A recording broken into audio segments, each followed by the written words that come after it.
Isn't it nice to hit the snooze button and get 5 more minutes of blissful sleep? Just ask the sleepyhead in today's story, written by Itsmeat.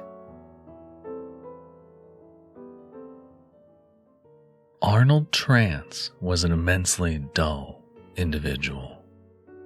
He lived his life as many do, caught in a repeating and ever-degrading spiral of work and sleep. This had been immensely profitable for Arnold, though his work had been so consuming that he had never had the time to find a partner or even any friends beyond the casual acquaintances he spent his allotted water rations with in the office lobby. He lived in the unshielded zone, out in the scorched suburbs, in the house his parents had died in. He never thought to sell up and live in a safe zone, like in the old belly district of the city, or even sleep in any room than the room he had slept in all his life. Yet, it was in this room, looked over by the Mighty Morphin Power Rangers who peeked from beneath the peeling eggshell white paint, that this boring fellow decided that everything should change. Arnold Trance awoke this morning and decided that he should become a cyborg. Cyborgs were swiftly becoming a social class all of their own in the remnant cities.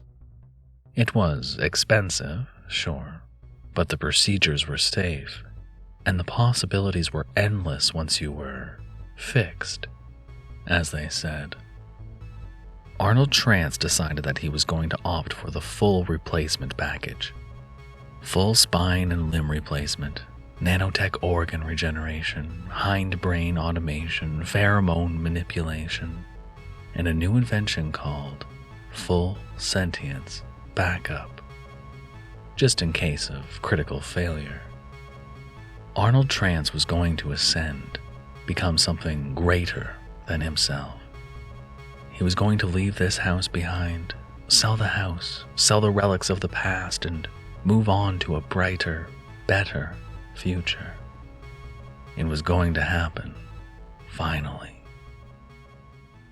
The operations were completed in tandem by the Automated Requirements Committee, and Arnold was discharged back to his home with the instruction to sleep.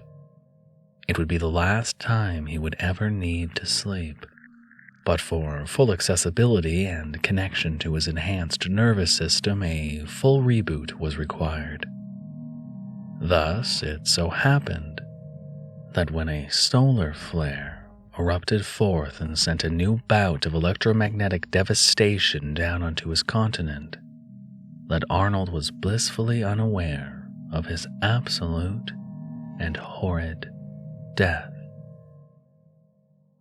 At least, Arnold Trance's first death. It took time for the few remaining nanobots to reproduce enough fuel through harvesting his muscles and fat to kickstart the full sentience backup. As Arnold Trance spooled back up, he felt like he had just awoken from a long, deep sleep. He felt refreshed. He went to move his arm to turn over and perhaps sneak in a few more moments of oblivion, but something stopped him. He couldn't move his arms. He couldn't move his legs. Through great effort, he forcibly twisted his neck to see what the issue was. The gorgeous chrome limbs he had only just purchased had been horrendously tarnished with soot and age and craters from internal explosions. He craned his eyes down to look at his legs, and they too were splintered and broken and ruined. As he began to panic, began to gibber and moan in absolute fear, he heard a voice. It wasn't his voice. It was the voice he had heard 1,000 times before on the vid screens. It was the standard voice of the Automated Requirements Committee. "Good morning, Arnold," it said in an unsettlingly calm voice. "You have suffered a terrible calamity and are unable to contact the ARC Assistance Helpline. You lack the protein and vitamin stores to rebuild your systems at this time. But do not fret, you are in safe hands. The ARC has a standard protocol for these situations. However, we do require your consent to ensure that your bodily autonomy is respected. As per our policy, we require consistent consent from you throughout the ongoing procedure. Do you consent?" A mental tick box appeared before him. His left eye showed a green tick, and his right a red cross. He closed his left eye. "Very good, Arnold. The ARC respects body autonomy and would not expect its users to give complete and total consent on an unlimited basis. The ARC will require an update of your consent every 2 cycles to maintain the procedure. If your sentience fails to meet the capacity guidelines suitable to provide consent, the ARC holds within its rights the ability to activate your full sentience backup to ensure your safety and security." This statement was followed by the ARC company jingle. Then the half-rebuilt internal systems of Arnold Trance set to work. Firstly, Arnold Trance's jaw began to stretch lower and lower. It became unhinged, and the skin stretched around it to form an unsightly bowl. Secondly, the barely rebuilt muscles and spine pulled Arnold Trance up into a sitting position and bent his neck right back so he could only look upwards. Thirdly, his organs began to gurgle and produce a thick, sticky acid that crawled up his throat and sat in his outstretched mouth. Arnold could feel this all happen, but he did not feel any pain. Not until the acid began to slowly erode his teeth.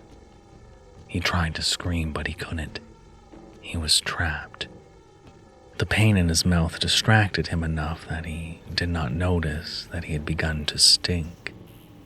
The final act of his body was to release a smell akin to that of rotting flesh.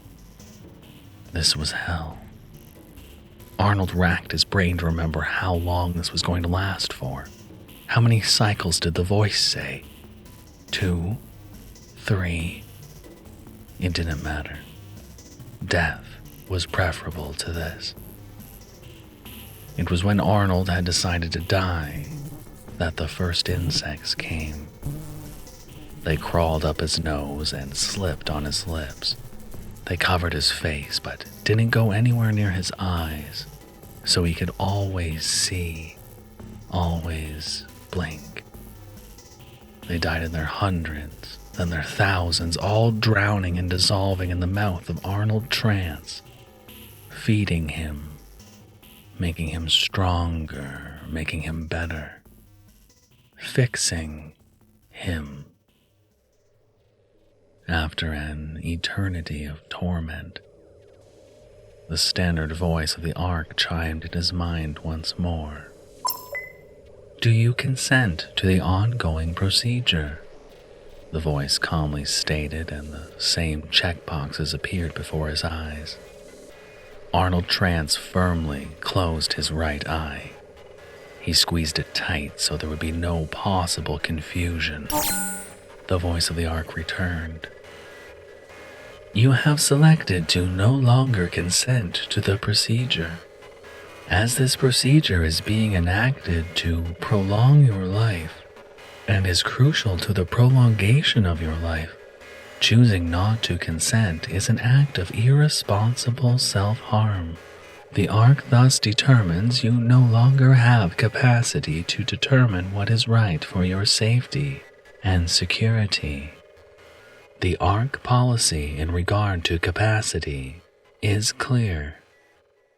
Please stand by."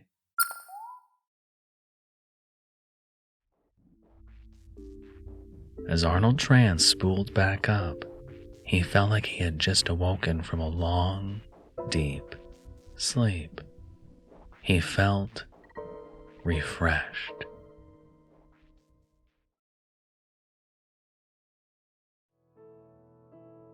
Thank you for listening. You can probably handle another horror story, right?